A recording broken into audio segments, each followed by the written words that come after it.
وعلى سيدنا علي وسيدتنا فاطمة وسيدتنا زينب وسيدنا حسن وسيدنا حسين وعلى آله وصحبه وبارك وسلم الحمدللہ رب العالمین والصلاة والسلام علی سید الانبیاء والمرسلین اللہم صلی علی سیدنا و مولانا محمد وعلی آلہ واصحابہ وبارک وسلم وصلی علیہ۔ دنیا کے تمام دیکھنے والوں کو، تمام چاہنے والوں کو، تمام پیار کرنے والوں کو، اور جہاں جہاں تک اس وقت میری آواز کو سنا اور مجھے دیکھا جا رہا ہے، جنید اقبال کی جانب سے انتہائی محبت کے ساتھ السلام علیکم۔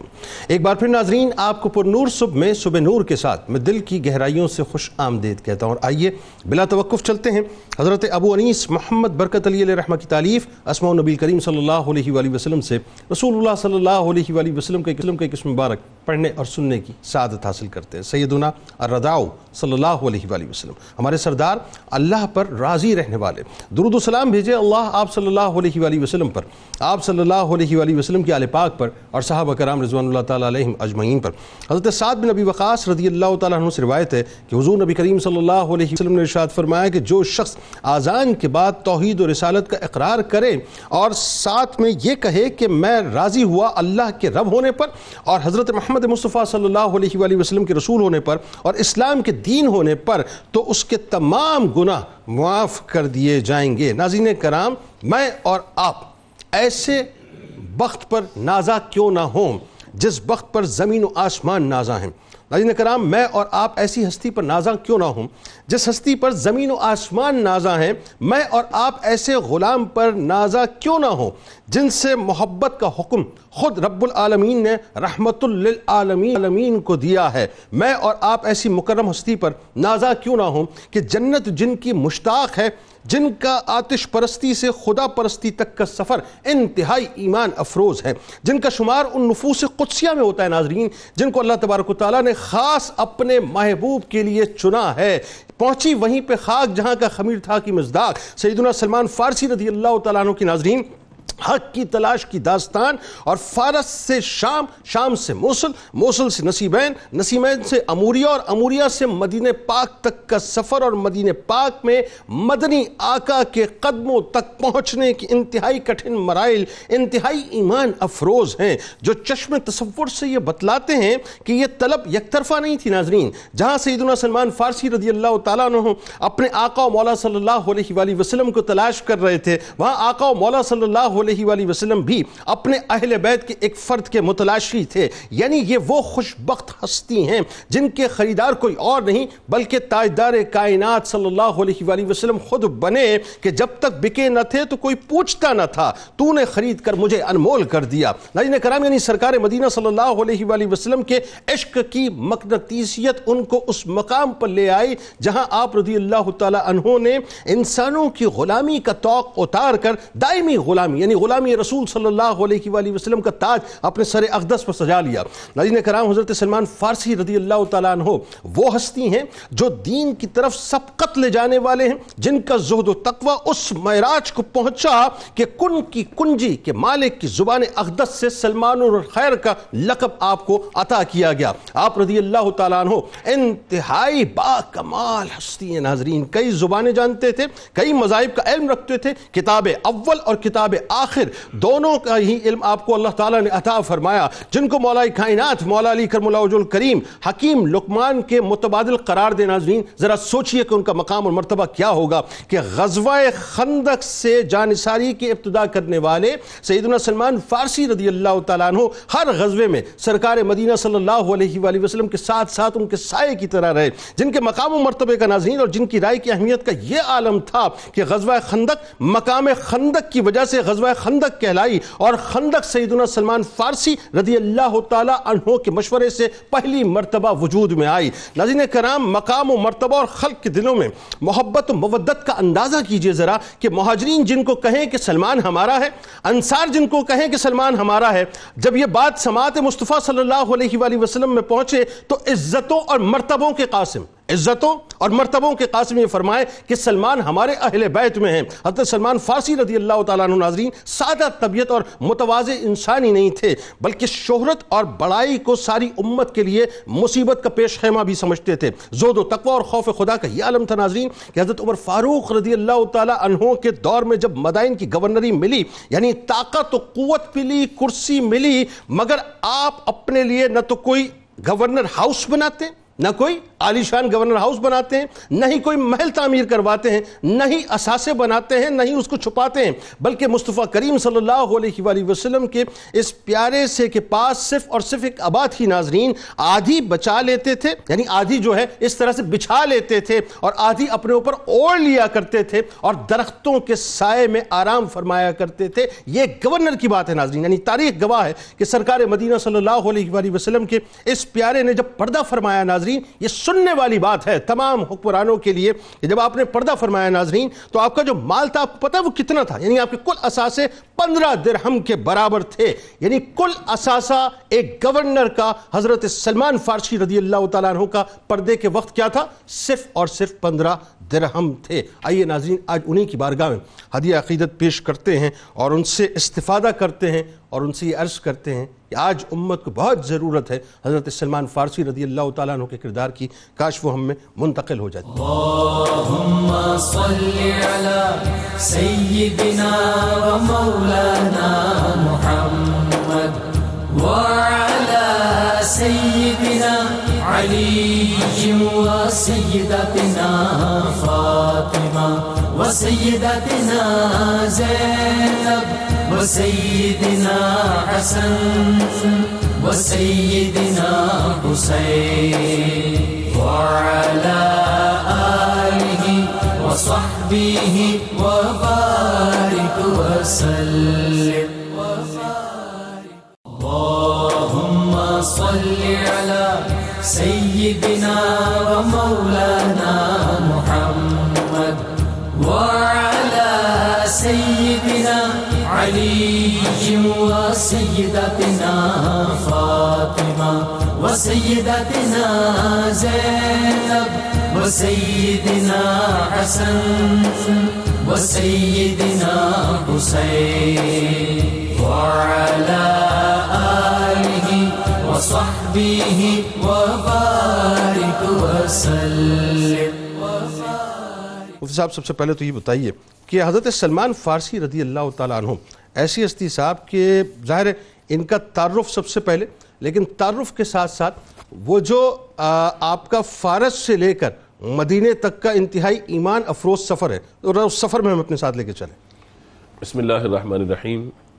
نبی مکرم صلی اللہ تعالیٰ علیہ وآلہ وسلم کے صحابی اور صحابیوں میں اس شان والے صحابی کے بعض روایات کے مطابق طویل عمر اللہ تعالیٰ نے انہیں عطا فرمائی۔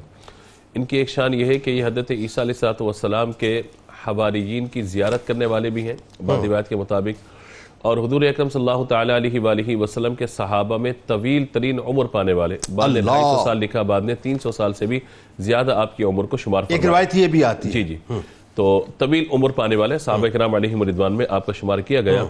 رحمت عالم صلی اللہ تعالیٰ علیہ وآلہ وسلم کی بارگاہ تک آنے کا جو آپ کا سفر ہے، اس سفر کے آغاز سے قبل میں ایک تلفظ کی اصلاح چاہتا ہوں۔ بعض لوگ آپ کو سلیمان پڑھتے ہیں، سلیمان نہیں بلکہ سلمان ہے، یہ یا کے ساتھ نہیں ہے، تو اس کو تلفظ کو درست ہونا چاہیے۔ دوسری بات یہ ہے کہ ابتداءً آپ کا جو تعلق ہے یا آپ کے گھر والوں کا تعلق ہے وہ آتش پرست خاندان سے تھا، اور آپ کا جو نام ذکر کیا گیا مجوسی نام، وہ مابا رکھا گیا، اور سلمان بعد میں ہوا، ابو عبداللہ آپ کی کنیت ہوئی ہے۔ ٹھیک ہے۔ نبی مکرم صلی اللہ تعالیٰ علیہ وآلہ وسلم کی بارگاہ تک آنے سے قبل چونکہ دائرے کے آغاز آپ کے والدین کا اس اعتبار سے تھا کہ وہ آتش پرست ہے سب کے سب، تو وہاں آپ کے والد محترم جو کھیتی باڑی کا کام کیا کرتے تھے، تو آپ کو ایک مرتبہ بھیجا کہ جاؤ ذرا کھیتوں کو جا کے دیکھ لو۔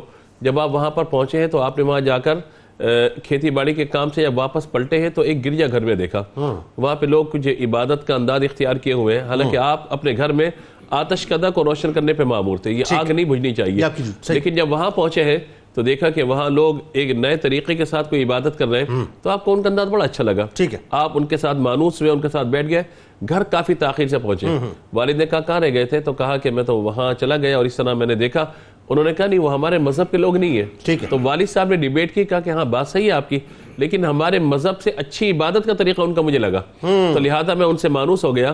والد محترم کو اندازہ ہوا کہ نہیں جناب یہ سارا معاملہ ہے، تو والد نے آپ کو پکڑ کے بیڑیوں کے اندر جکڑ دیا اور باندھ دیا. ٹھیک ہے. اچھا وہاں پر جب آپ کا رابطہ ہوا ان لوگوں سے، تو ظاہر ہے کہ کچھ بات چیت جب ہوتی ہے تو انہوں نے بتایا کہ ہمارا بڑا مرکز ملک شام میں ہے. تو آپ نے کہا بھی شام کا قافلہ جیسے ادھر آیا اور جب واپس جانے لگے یہاں سے تو مجھے بتانا. تو آپ ان کے ساتھ پھر شام جو ہے وہ روانہ ہو گئے. آپ کا پہلا سفر سمجھیے کہ اپنے گھر سے اصفہان جو ہے ایران سے نکل کے آپ کا پہلا سفر جو ہے وہ ملک شام کی طرف ہوا. اچھا جب اس سفر میں وہاں پر پہنچے تو وہاں پر آپ کو جو وہاں کا مذہبی پیروکار تھا وہ بڑا لالچی شخص تھا اور سفاک تھا. اس نے مذہبی رہنما جو تھا، مذہبی رہنما تھا وہاں کا، اس مذہب کا راہب جو تھا، وہ بڑا صفاک شخص تھا، لوگوں کو صدقے کی تلقین کرتا، جو بھی آتا تھا اس کو اپنے قبضے میں لے لیتا اور وہ رب کر جاتا. تو اس کے مرنے کے بعد جو ہے دوسرا شخص جب وہاں پر آیا تو وہ بڑا نیک شخص تھا، لیکن اس سے پہلے بھی تھا کہ وہ اس کی جو جتنی وہ کیا وہ 7 مٹکے تھے سونے چاندی کے بھرے ہوئے، تو آپ نے پورا مطلب جو ہے وہ بتا دیا، لوگوں کو ظاہر کر دیا. تو آپ نے کہا کہ اس طریقے یعنی مذہب تو آپ کو یہ تلقین کرتا ہے اور مذہب آپ کو اس جانب لے جاتا ہے کہ آپ کے اندر زہد و ورع پیدا ہو، نہ یہ کہ آپ لوگوں کو صدقے کی تلقین کریں اور خود چھوڑ دیں. تو لہذا اس کے بعد جو ہے وہ جو نئے شخص آیا، آپ نے اس سے پوچھا کہ بتائیے کہ اب میں کہاں جاؤں، یعنی جب اس کا بھی آخری وقت ہے کہا کہ میں کہاں جاؤں، تو اس نے کہا کہ فلاں فلاں شہر چلے جائے. تو آپ کو نصیبین کی طرف اس سے متوجہ کیا کہ وہاں جائے، وہاں بڑے مذہبی رہنما موجود ہیں، تو وہاں پر آپ پہنچے. بالآخر آپ وہاں پر پہنچے، یہاں تک کہ پھر آپ کا عموریہ کا سفر ہے، یعنی پہلا سفر آپ کا اپنے گھر سے ملک شام کی طرف ہے، دوسرا نصیبین کا سفر ہے، تیسرا عموریہ کا سفر ہے. اب اس کے بعد جب وہاں پر پہنچے تو اس شخص کا بھی جب آخری وقت آیا تو آپ نے کہا مجھے بتائیے میں کیا کروں. تو اس شخص نے کہا کہ میں آپ کو تلقین کرتا ہوں کہ اگر سچی ہدایت اور رہنمائی چاہتے ہو تو ہم نے جو آسمانی کتابوں میں پڑھا ہے وہ یہی ہے کہ یہ وقت نبی آخر الزمان صلی اللہ تعالیٰ علیہ وآلہ وسلم کے ظہور کا وقت ہے. اس پہ گفتگو مزید آگے کرتے ہیں. علامہ صاحب یہ بتائیے، اب یہ تو یہاں تک ایک بات آئی، لیکن اسی میں ایک اور بات جو ہے ساتھ ساتھ ہے کہ اب جب اس نے نشانیاں بتا دیں، آپ کے پاس کچھ جو مال مویشی تھے آپ لے کے چلے، وہاں قافلے نے جو آپ کے ساتھ چیٹ کیا، میں چاہتا ہوں اسی ڈور کو جہاں سے ٹوٹی ہے گفتگو کی یہیں سے جوڑ دیجیے آپ ذرا سا. جی بسم اللہ الرحمن الرحیم. سیدنا سلمان فارسی رضی اللہ تعالیٰ عنہ، سلمان الخیر، جن کو آقا دو جہاں صلی اللہ علیہ وسلم کی زبان مبارک سے ملا، آپ کا ایک طویل سفر، ایک طویل حق کی تلاش کا سفر، ایک جد و جہد، لیکن اس کے بعد رب تبارک و تعالیٰ نے ان کو حق کی طرف کیسے پہنچایا. آپ راستے کے اندر جب عموریہ سے نکلتے ہیں اور عرب کی طرف آتے ہیں تو ان کے ساتھ تاجروں کے ساتھ جو طے ہوتا ہے کہ آپ کو اتنے گائے اور اتنے مویشی دیے جائیں گے، انہوں نے آپ کو بیچ دیا ایک یہودی کے ہاتھ میں اور آپ کو غلام بنا دیا گیا. مکہ مکرمہ کے اندر آپ غلام بن گئے اور اس کے بعد اسی غلامی کے اندر، بلکہ بعض حضرات نے لکھا ہے کہ کئی بار بکتے بکتے آپ جو ہے وہ مدینہ منورہ شریف کے اندر پہنچے.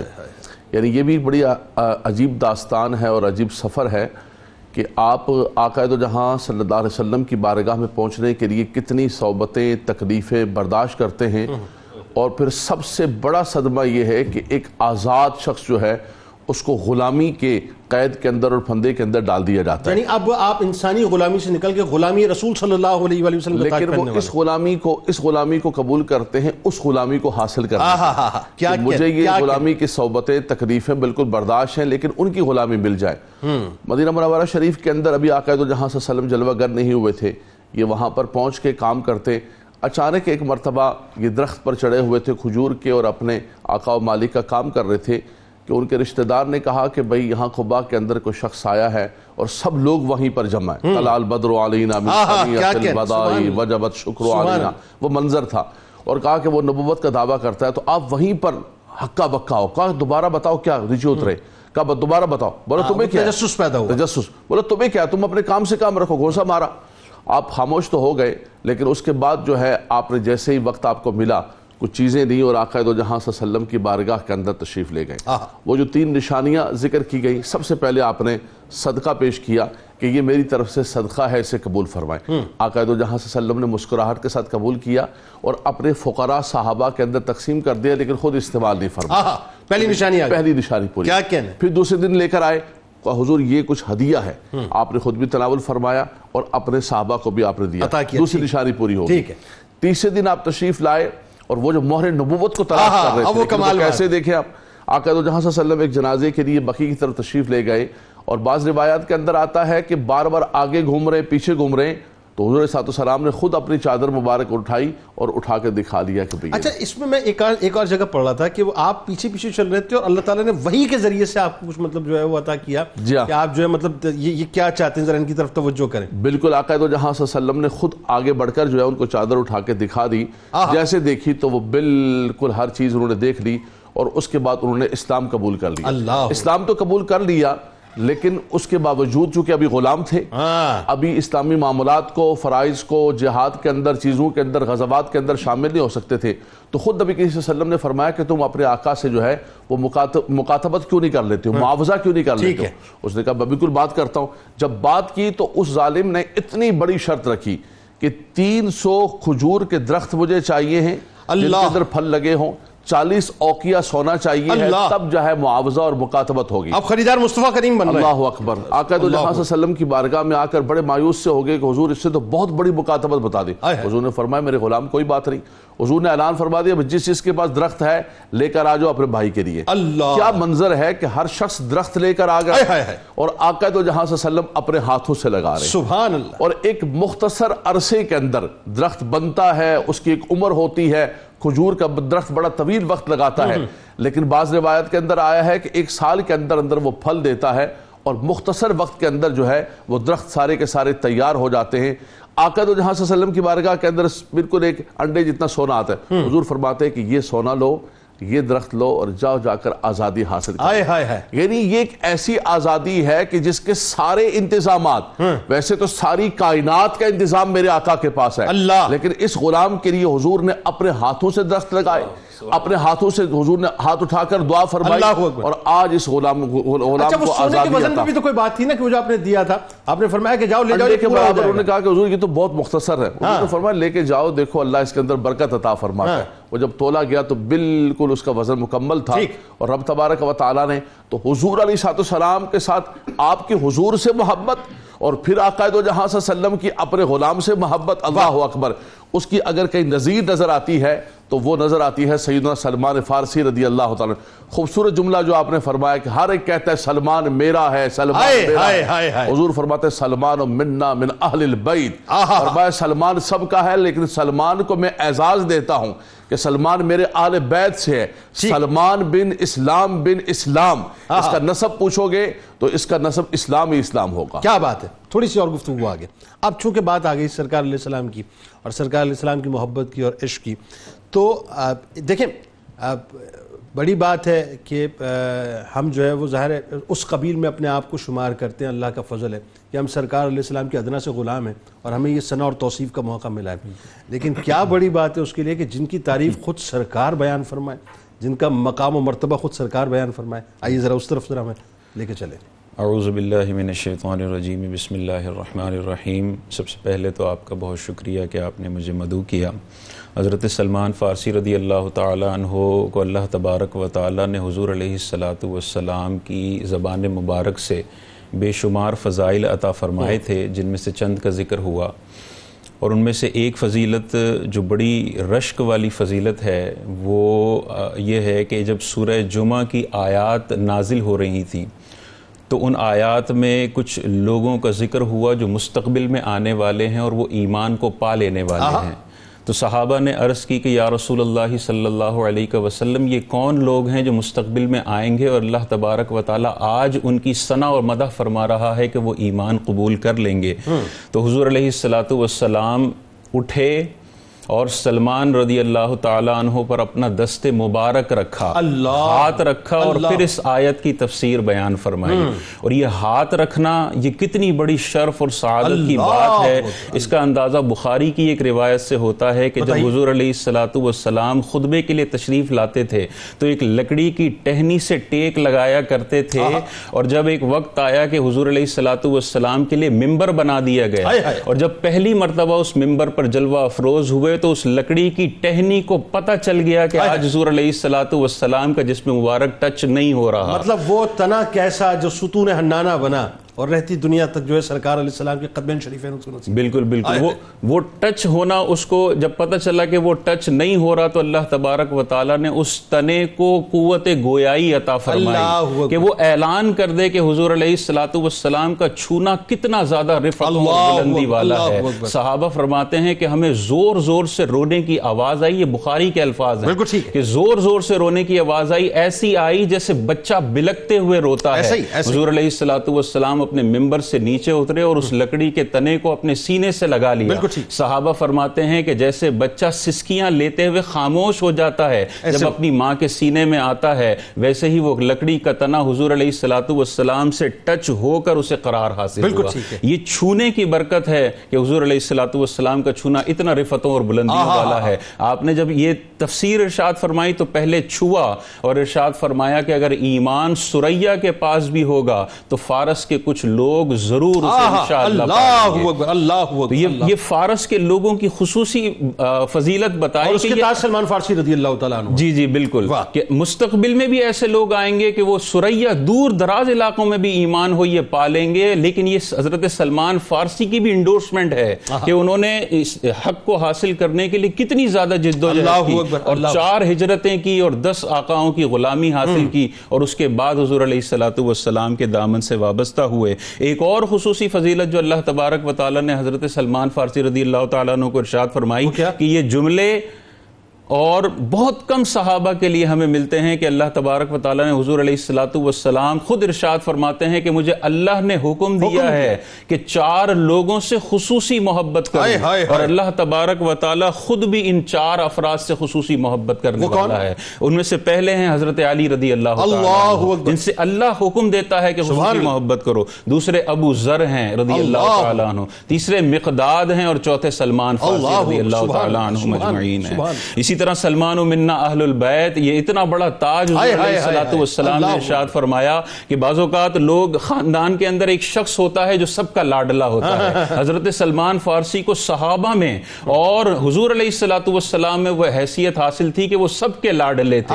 نصارہ کہتے ہیں سلمان ہمارا، اور مہاجرین کہتے ہیں سلمان ہمارا، اور حضور علیہ الصلوۃ والسلام کہتے ہیں سلمان منا اہل البیت. مختار کائنات فرماتے ہیں سلمان ہمارا، سلمان ہمارا. اور حضرت علی فخریہ طور پر یہ کہا کرتے تھے کہ سلمان ہم میں سے ہی ہیں اور سلمان کیا خوبصورت بات ہے.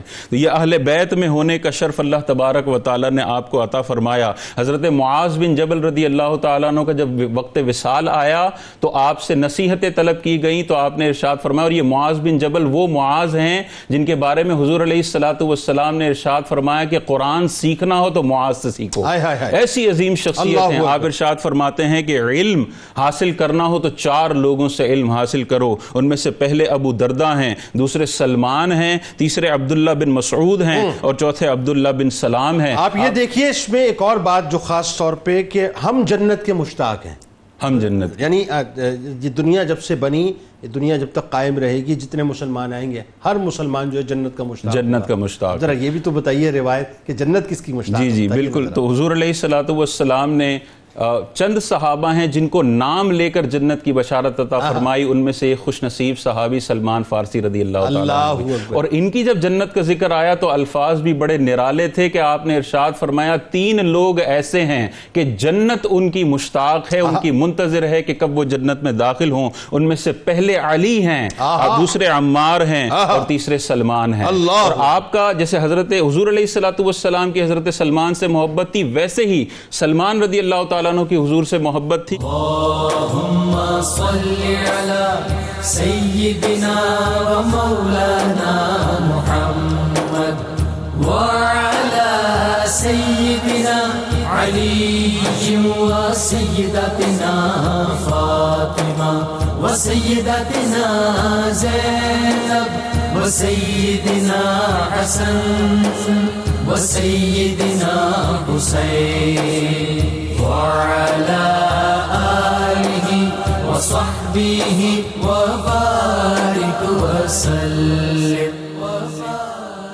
اللهم صل على سيدنا ومولانا محمد علي وسيدتنا فاطمة وسيدتنا زينب وسيدنا حسن وسيدنا حسين وعلى آله وصحبه وبارك وسلم. علامہ صاحب اب ذرا یہ بتائیے غزوہ خندق کا موقع ہے، اچھا اس موقع پہ جو آپ کی رائے ہے اس رائے کو سرکار علیہ السلام نے جو اہمیت دی ہے وہ رہتی دنیا تک ایک مثال بن گئی، آپ نے بتانا ہے ساتھ ساتھ اس کے ساتھ ساتھ جو صحابہ کرام رضوان اللہ تعالیٰ علیہ مجمعین کی جماعت ہے وہ جتنا حضرت سلمان فارسی رضی اللہ تعالیٰ عنہ کا اکرام کرتی تھی، کمال ہے صاحب بتائیے ذرا. بسم اللہ الرحمن الرحیم. دیکھیے غزوہ خندق کا آپ نے ذکر کیا، خندق کو غزوہ احزاب بھی کہا گیا، یہ سن 5 ہجری میں ہوا، اور اس کا پس منظر یہ تھا کہ یعنی جو غزوات ہوتے تھے پہلے جنگیں ہوتی تھی، 2 طریقے اس کے رائج تھے. ایک تو یہ تھا کہ جب کوئی قوم آ کر شہر پر حملہ کرتی تو شہر کے باہر آ کر لوگ جو اس کا مقابلہ کیا کرتے تھے، یا دوسرا یہ ہوتا تھا کہ اپنے شہروں سے باہر نکل کے وہ بھی اپنے شہر سے نکلے، یہ لوگ بھی نکلے، کسی میدان میں جمع ہوئے، جیسے غزوہ احد ہوا، غزوہ بدر ہوا، تو یہ وہاں پہ سارا مقابلہ ہوا کرتا تھا. درست. اب ہوا یہ تھا کہ تقریباً جو جتنے بھی کفار تھے انہوں نے پورا لشکر ترتیب دیا، اور تقریباً جتنے ان کے قبائل تھے حلیف، یعنی ان کے جو ایگریمنٹ تھے ایک دوسرے کے ساتھ، وہ سب کے سب ایک ساتھ جمع ہوئے، اور اب یہ حملہ انہوں نے کرنا تھا کہ اب مسلمانوں پہ ایک ایسا حملہ کیا جائے کہ سارا معاملہ بالکل ختم ہو جائے، اور پورا مدینہ منورہ جو ہے اس کو بالکل وہاں کے رہنے والوں کو ختم کر دیا جائے اور اسلام کی طاقت کو بالکل مٹا دیا جائے. تو اس نظریے کے ساتھ تقریباً کہا جاتا ہے روایات کے اندر، جو سیرت نگاروں نے لکھا ہے کہ 24,000 کا لشکر تھا یہ، یعنی پوری طاقت کے ساتھ وہ لوگ آ گئے، پوری قوت کے ساتھ وہ لوگ آ گئے.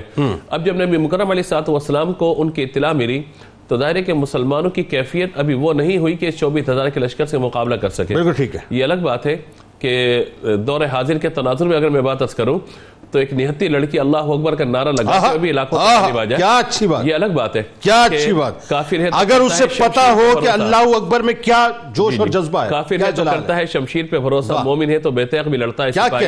تو یہ بات اپنی جگہ پہ درست ہے کہ نعرہ تکبیر بلند کرنے سے ان کے حوصلے بلند ہو جاتے ہیں اور مسلمان اپنے عزم اور اپنے ارادے کے ساتھ ان سب چیزوں کے لیے آگے بڑھتے ہیں. تو وہاں پہ یہ کیفیت تھی، ان کے جذبہ جہاد میں کوئی کمی نہ تھی، لیکن حضور صلی اللہ تعالیٰ علیہ وآلہ وسلم نے ظاہری حالات کو دیکھا تو مسلمانوں سے مشورہ کیا کیا جائے. سب نے اپنی رائے دی، بعد نے کہا کہ شہر کو جو ہے مطلب محفوظ کرنے کے لیے اب یہی رہے. حضرت سلمان فارسی رضی اللہ تعالیٰ عنہ وہ جنگیں دیکھ چکے تھے جو سابقہ دور میں ہوتی رہی. تو آپ نے عرض کیا کہ ہمارے یہاں یہ ہوتا تھا کہ ہم بڑی چوڑی خندق کھود لیا کرتے تھے تجربہ آپ کے پاس ہے، تاکہ کوئی شخص جو ہے وہ اس شہر کو کراس نہ کر سکے، شہر میں داخل نہ ہو سکے. اچھا عرب کے لوگوں کے لیے بالکل نئی چیز تھی. حضور صلی اللہ تعالیٰ علیہ وآلہ وسلم نے یعنی ان کی رائے کو قبول فرمایا، اور قبول فرمایا کہ ٹھیک ہے سلمان ذرا طریقے بھی بتاؤ کھودی کیسے جائے گی. تو آپ حضور صلی اللہ تعالیٰ علیہ وآلہ وسلم کے ساتھ اور صحابہ کے ساتھ کھودنا شروع ہوئے. کہا جاتا ہے بعد روایت کے اندر 5 دن، بعد روایت کے اندر 20 دن تک اس خندق کو کھودا گیا. اتنی طویل خندق کھودی گئی کہ مٹی کے ڈھیر بن گئے، یہ 3 اندازوں کے لیے ایک پناہ گاہ بن گئی. اور دوسرا یہ ہے کہ کسی شخص کی ہمت نہ تھی کہ باہر سے اندر شہر میں داخل ہو سکتا. تو کہا جاتا ہے یعنی وہ جو انٹرنس تھی بنیادی طور پہ ایک طرف تو پہاڑ تھے، ایک طرف جو کھردلی زمین اور وہ سارا سلسلہ تھا، ہے نا، ایسا ہی کچھ تھا. یہ جو انٹری گیٹ تھا یہ آپ نے بلاک کر دیا، یہ بالکل بلاک کروا دیا. اور ایسا ہو گیا کہ یعنی اگر وہ آگے بڑھتے تو تیر انداز موجود تھے ان پر حملہ کرنے کے لیے، اور ان میں اتنی ہمت نہ تھی کہ اپنے گھوڑوں کے ذریعے وہ اس خندق کو پار کر کے مدینے کے اندر داخل ہو جاتے.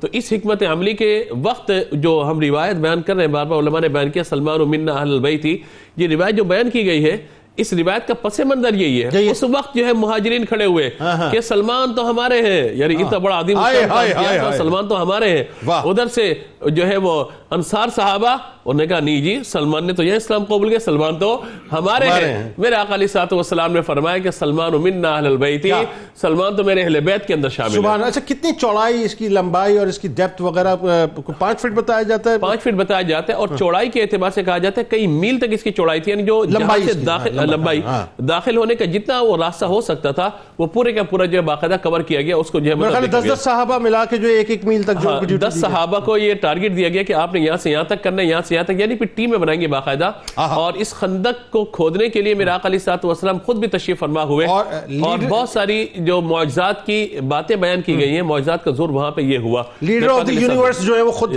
اس میں میرے آقا علیہ الصلوۃ والسلام تھے. میں 1-2 باتیں یہاں پہ عرض کرنا چاہتا ہوں. حضرت سیدنا امام محمد باقر رضی اللہ تعالیٰ عنہ سے روایت کیا گیا. وہ کیا کہتے ہیں کہ صحابہ کرام علیہم رضوان کی جماعت موجود ہے، اور وہ اپنے نسب کے بارے میں بتا رہے کہ ہم فلاں خاندان سے ہیں، ہم فلاں خاندان سے، اپنے نسب کے بارے میں ذکر کر رہے ہیں۔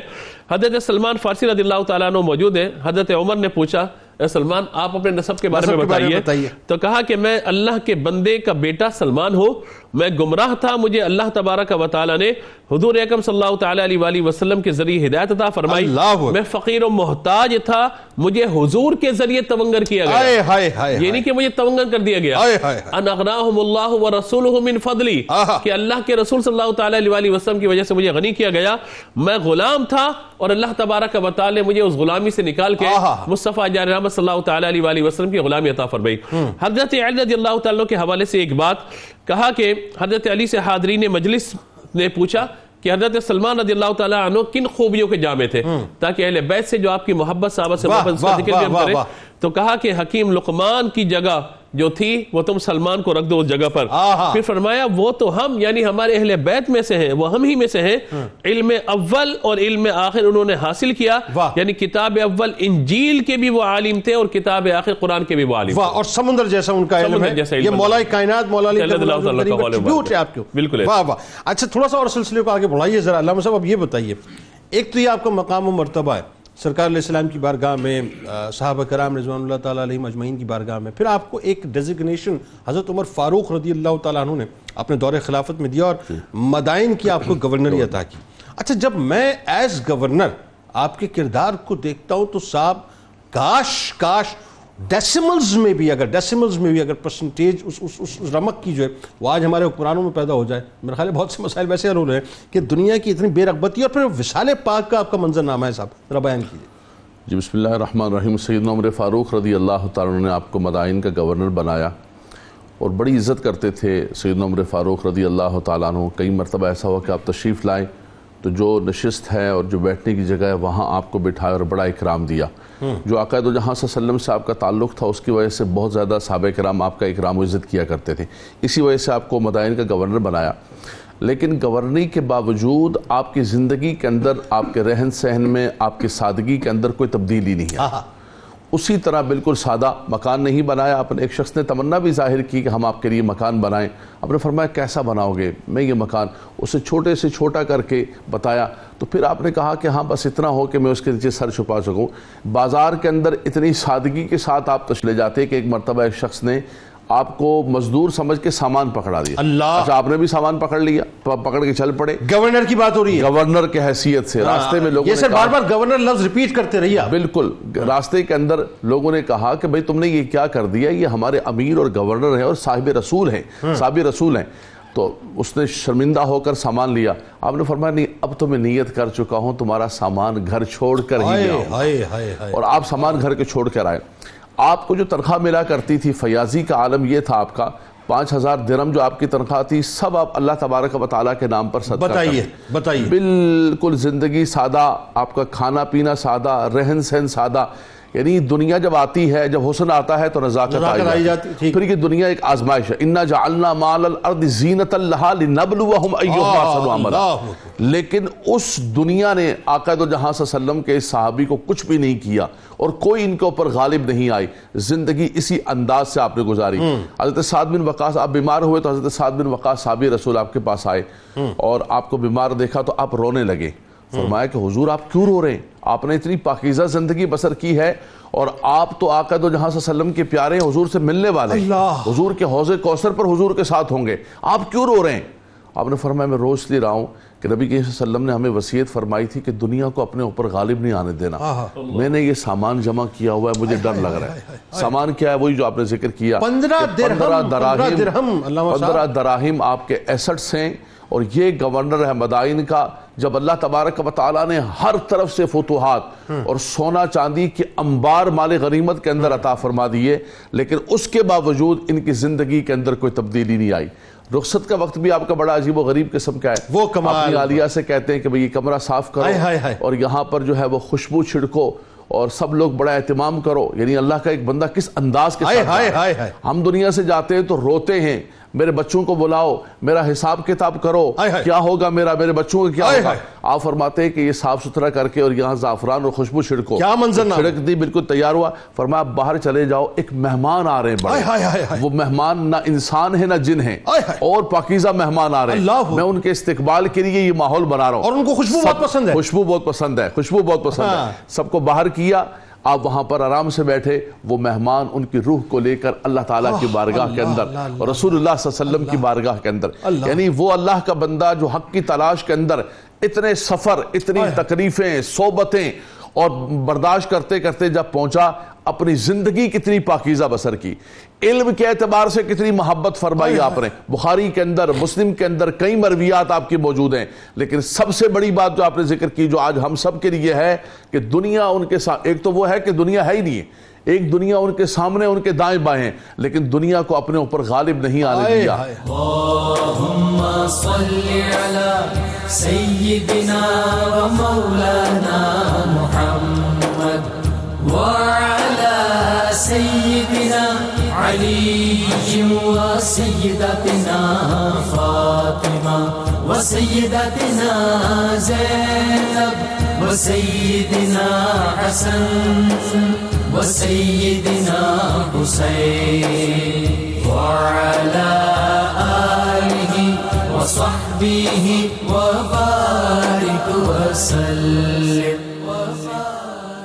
اللہم صلی علی سیدنا و مولانا محمد وعلی سیدنا علی و سیدتنا فاطمہ و سیدتنا زینب و سیدنا حسن و سیدنا حسین وعلی آلہ و صحبہ و بارک وسلم۔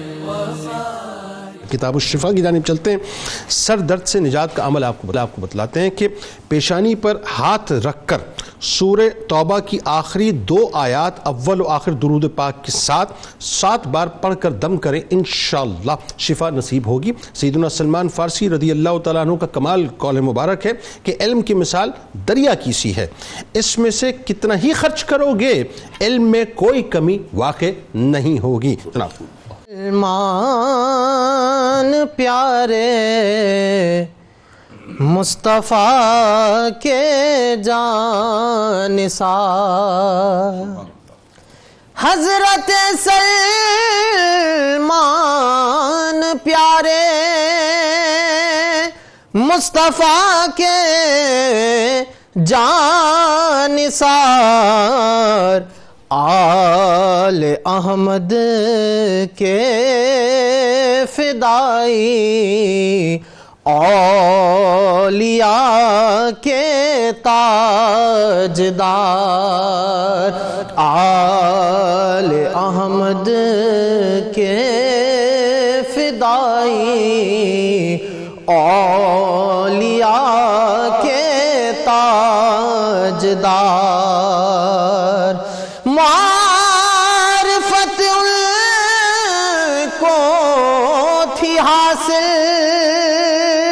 سید کونین کی، معرفت ان کو تھی حاصل سید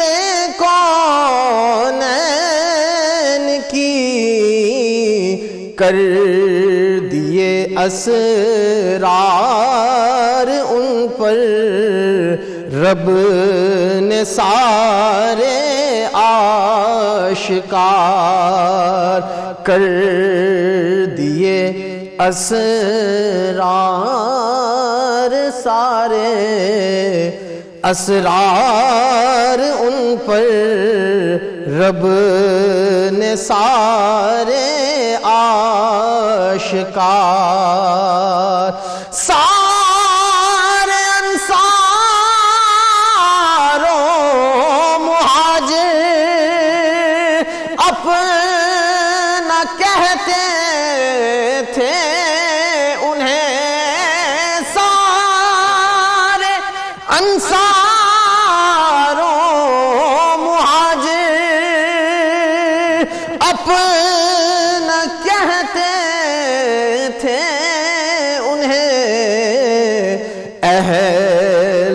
فارس سے وہی تھے منتخب طاعت شیعہ، اہل فارس سے وہی تھے منتخب طاعت شیعہ، ساجد ان کی ہے غلامی کا مجھے حاصل شرف، ان کے ذکر خیر سے حاصل ہوا مجھ کو وقار، ان کے ذکر خیر سے حاصل ہوا مجھ کو وقار، حضرت سلمان پیارے مصطفیٰ کے جانثار۔